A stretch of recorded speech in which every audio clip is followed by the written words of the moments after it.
ಕೋಡುಬಳೆ ಅಂದ್ರೆ ಅಡುಕಲೆ.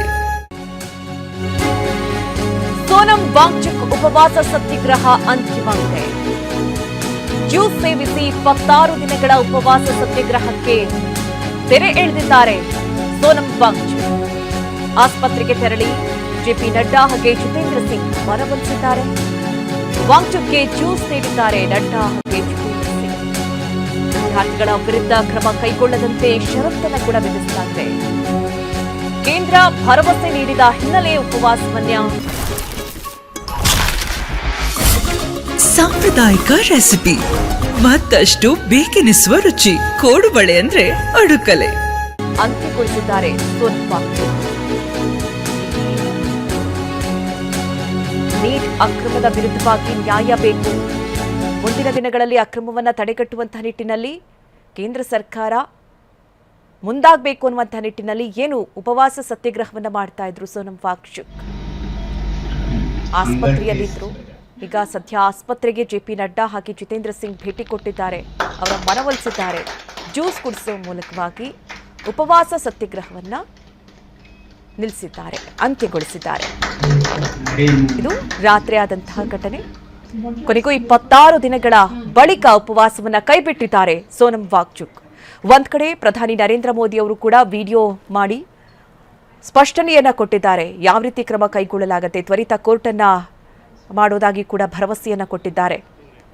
ಆದಷ್ಟು ಬೇಗ ಎಲ್ಲಾ ವಿಚಾರದ ಕುರಿತಂತೆ ಬರೀ ನೀಟ್ ಎಕ್ಸಾಮ್ ಮಾತ್ರ ಅಲ್ಲ, ಯಾವ ಎಕ್ಸಾಮ್ನಲ್ಲೂ ಕೂಡ ಅಕ್ರಮ ನಡಿಬಾರದು ಅನ್ನುವಂತಹ ನಿಟ್ಟಿನಲ್ಲಿ ತ್ವರಿತ ಕ್ರಮ ಕೈಗೊಳ್ಳುವುದಾಗಿ ಭರವಸೆಯನ್ನ ಕೊಟ್ಟರು. ಜೊತೆಗೆ ಸಚಿವರು ಕೂಡ ಈಗಾಗಲೇ ಆಸ್ಪತ್ರೆಗೆ ಭೇಟಿ ಕೊಟ್ಟಿದ್ದಾರೆ. ಸೋನಂ ವಾಂಗ್ಚುಕ್ ಅವರ ಆರೋಗ್ಯವನ್ನು ವಿಚಾರಿಸಿದ್ದಾರೆ.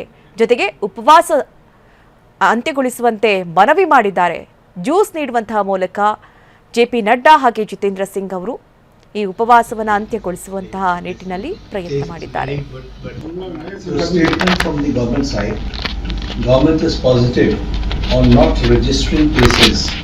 Against those protesting peacefully at Jantar Mantar in Delhi and those participating in the march to the Parliament on July 20, 2026.